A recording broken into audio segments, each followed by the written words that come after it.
is a flesh of fire. On his head were many crowns, and he had a name written that no man knew but he himself.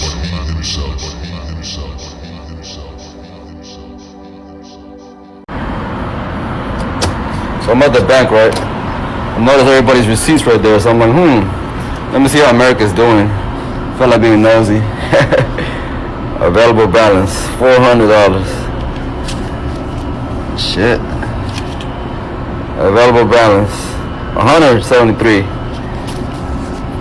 Available balance, 57 cents. Damn, bro. America going through it, man. I mean, what would happen if, like, they got like a sickness in the family or some emergency? Shit, it's not easy to live out here in 2023 nowadays. Might as well go back to El Salvador or some shit, man, your country, to be honest. Guess who pays the highest taxes? Small business. Yeah. I don't pay anything. Well, that's why when Biden says they're going to appoint 87,000 IRS agents, I know who he's going after. Yes. He's not going after the employees. He's going after small business. Why do you think they're doing that? Because small business can't afford the attorneys and the accountants to fight them. Why do they want to go to war with the middle class? Because that's what Klaus Schwab wants. And why does Klaus Schwab want that? Because someday he'll own nothing and he'll be happy. What's the greater agenda? Communism. No one wants you to own anything, because if you own something, you stop paying, and you don't own any debt on it, and no one ever makes money. The minute you buy something and pay it off, no one makes money. You're the only one that makes money. And in this world, nobody ever wants you to pay off anything, because everyone else is making money off your payments. All the praises and the honor goes to Yahweh Bahashem, Yahweh Shai Bahashem, Rachaha Kodash, and double honors to the elder apostles and even the elder bishops of Great Millstone. Honors as well to you brethren, you fellow believers of this faith, even you few sisters, and shalom to the elect. Real quick, I want to touch on this video about this Jake, his northern tribe Jake, who dug into the trash can because he was curious about people's finances and their balances, and the people were upset that he did that. But I don't know why he did it, but hey, it's through the spirit for us to be able to do videos like this, to show you that the Most High is at work. Yahweh Bashem Yahushua is at work, bringing down the demise of Babylon. Now, the other Jake, or I don't know if he's a Jake, but the other guy in there, he was speaking about the debt, and how debt works. I was in that industry of sales some years back, especially when you're dealing with automotive car sales, how that works. I'm going to just say it in a nutshell. You put up a presentation, you get a particular car, the car sells itself. Basically, they just need a little help with you help selling the vehicle. Now what happens is, if you're in-house financing or financing, somebody runs your credit, either way, you have to put a certain amount of money down if your credit's not that great, and mostly everybody's credit isn't great. And then the interest comes. So what happens is, when you finance a car and you're approved for this vehicle, right, or a house or whatever, when you finance, you approve for it, the bank that's financed it cuts the check to the dealer and pay it off completely, and then now you are in debt to the bank, and that's what they want, because that's the interest. Their job is to loan money. These banks, these corporations, they want to loan the money. That's exactly what they want to do. But they understand that 9 times out of 10, you're not going to keep up with what you put in for the loan, right? They're going to take back your car or your house, right? And they done kept all your money, and they'll resell it and refinance it, or just sell it outright. Just in a nutshell. So that's the way corporate America works. Now let's look up this word corporate, and I'm gonna get some scriptures real quick. It is spelled 2 different ways, but I'll look at this one. It says a number of individuals empowered to do business as an individual, often municipalities, corporatus, to make into a corpse. That's what it says. To make into a corpse, a corpse body form appearance. So we could clearly see this is what actually that goes to cooperate. Corporate. Let's go to this other one.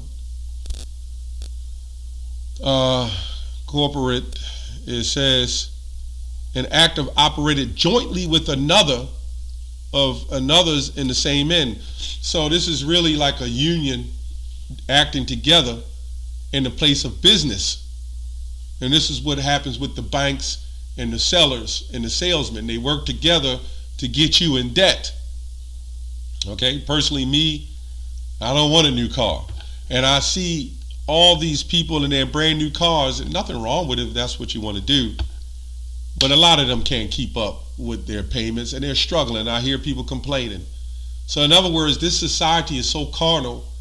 They want all the goods, they want all the amenities, they want all the things to claim that they're living on, ahead of themselves. And a lot of Eves are struggling. They won't say it. They don't know how to budget money, right? They are getting great paychecks, 6 figures, but then they go buy a Mercedes, or big cars. They got big houses, and they live paycheck to paycheck, right? So when this thing starts wrapping up, how will they keep up on that? Okay, that's another video. But let me go here. Matthew 6:24. No man can serve 2 masters, for either he will hate the one and love the other, or else he will hold to the one and despise the other. You cannot serve Yahweh and Mammon, which Mammon means the riches. You can't serve them both. But they set up even the churches. Even the churches are full of greed, right? Their job is have a corporate mindset also with the 501c3 and the banks and so forth. And that's to get your money. But instead of giving you, a material like your car or a house or a new pair of jewelry, earrings, they're giving you, some form of words, right? They're giving you some form of inspiration, what they call prosperity. So they're selling prosperity. They're selling you basically feel good, so to speak, right? They're selling you dopamines so you can feel good. So with that and your new car and your house, guess what? You feel like you're a successful person, but you're actually broke, right? You're actually broke. Me personally, I say it again. If you have a used car, and if you should have a couple grand stashed away for repairs if you can't repair your own vehicle. And then at least there's going to be some months out of the year your car will be fine. You're not under obligation or debt to pay that, to pay for that car. That's to whom accepts that or want to do that, If you make good enough money, you buy a car that you purchase a car. If you're only making like $80,000 a year, which is not bad money, let's say you're making $50,000 a year, you don't want no top Mercedes compressor, electric car, where your payments is like $800, $900 a month. You want to get something like $200 something a month. You got to be able to know how to balance that range. It says, therefore I say unto you, take no thought for your life, what ye shall eat or what ye shall drink, nor yet for your body, what ye shall put on. Is not life more than meat, right? And the body than raiment, right? So yes, we may want to have some nice things. Every once in a while you want a nice pair of shoes or a nice shirt or whatever. But your mindset shouldn't be caught in this materialistics. That is the end of you if you get caught up in that. That's why I say love not your life, or love not the world, neither the things that are in the world. There's a balance in these. When you get caught up in worldly possessions, that's when the problem comes. Needing to have the greatest things. And a lot of people do it because they don't have self-discipline and they have low esteems. So they have to show themselves as somebody important by getting the important things, right? That's what people do. Now we can also go to Haggai 1:6. You know, I think it's 1:6, where it talks about we have nothing to eat or drink. You know, we're supposed to be in this ministry, in this truth, in the mindset of wisdom, right? Because when this all go down, you can't carry that stuff. Because if you want to hold on to all these things, and this is Israelites groups too, that's who I'm speaking to as well. There's a lot of Israelite groups that's all about the money. They're all about the clout and the views and the women. But when it goes down, what are you going to do? You got groups talking about it's all about the law. Just follow the laws and you'll be happy. The Lord will deliver you. There's a process. There's a thing called faith, and there's a thing called trials and tribulations. The question is, are you going to be willing to give all these things up in the end times for salvation? Because if not, that's why we push Revelation 13, that mark. You think they give you these comfortable cars with these leather seats and sunroofs and these nice, beautiful homes and nice clothes and cars, and you think you're really working hard for that? If you think about it, the people that make the most money work less. Anyway, 1 Timothy 6:17, charge them that are rich in this world, that they be not high-minded, nor trust in uncertain riches. It's all right. Money is a defense. It's all right to have money. It's all right to like money to a degree because, hey, I have to pay my bills. I need to put money in the stash. I need to save, because everybody should be saving some form of money. Not saying that. But it's not okay to love the money. That's why it says, I think in this very chapter, the love of money is the root of all evil. Right? Because that's where it goes. And when we read this, every last one of us, when we read this scripture, we have more understanding now than we did when we first came in. Because when that money starts flowing in, are you going to be willing to give up the luxurious things? Those bishops of the Israelite churches, right, who's worth millions of dollars, are you going to be willing to give up that money? It's not likely, right?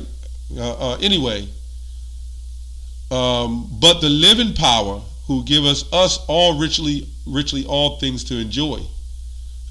So basically, we in the Lord's Prayer said, give us, Lord, our daily bread. There's nothing wrong with just getting your daily bread. And sometimes you might have a couple of heels on the end of that bread that get you through, get you a little happy. You'll be a little more comfortable. But you're not supposed to be extremely comfortable and loving in this society. You got to be willing to make that sacrifice. Right? You don't want to hit $1 billion lottery ticket. That's not going to be good. Proverbs 23:5. Wilt thou set thine eyes upon that which is not? Right? Because a lot of people think that their money is going to go, they're going to, in their mindset, they're going to put it in the grave with them. For riches certainly make themselves wings and fly away. They fly away as an eagle toward the heaven. Now, when you go to 1 Samuel, I believe, the prayer of Hannah, the 2nd chapter, it says, the Lord lifteth up and bringeth down. He lifteth up the poor from out of the dunghill, to set them among princes in the kingdom. I mean, in a kingdom, in their riches. Yeah, the Lord can do all that, So, I just wanted to make a quick video out of this. Proverbs 8:10. I'm going to scroll through this. Receive my instruction and not silver, knowledge rather than the choice of gold. For wisdom is better than rubies, and all the things that may be desired are not to be compared to it, right? You can read all this all the way down, you know. It says, 18, riches and honor are with me, yea, durable riches and righteousness. So our riches is this truth. That's why you read Revelation 2 and 9, it says, but thou art rich. Why are we rich? We are rich with this knowledge. Because the Lord, see, it's all about being spiritual, right? And having patience and faith. Because the wisdom of this world is foolishness with the Most High. So it's all about being patient. The Lord is going to give us all the riches we want, or more than we could want. You know, He's going to give us all the women, all the riches. But those are always sacrifices to get to that point. The Most High is just not going to give that to you. This is the work. If you want to work and you get you a house and a car, that's your thing. But your real work should be this truth, right? The real work should be this truth. Let me see. Let me read one more. Matthew 6 and 20. Is it 6 and 19? Somewhere around there. I don't want to quote all of them, so I'm going to pull them up. Lay not up for yourselves treasures upon earth, where moth and rust doth corrupt, where thieves break through and steal. And you lay up your treasures for your home. I've seen so many people who have purchased homes, family members, and they pass it on down to their children. Their children got hooked on drugs, and the bank took it. Because after all, your house sits on property, right, that has to be paid for. So you never really own it, right? Your car, you technically never really own it, right? You don't pay insurance, it's dead. And to go deeper, you really don't own your cell phone. That's just a device that's used for you to communicate. But if you don't pay the phone bill, right, or someone don't pay the phone bill for you, if you don't pay your gas and electric, if you don't pay the Wi-Fi, what good is your TV? What good is your phone? What good is everything? So you can see this is all a snare and a trap that we're caught up in. There's no freedom. And that's why we're waiting on Yahweh Bashim Yahushua, Yahweh to send His Son Yahushua to free us from this sickness. You know, that's all I have on that. Shalom.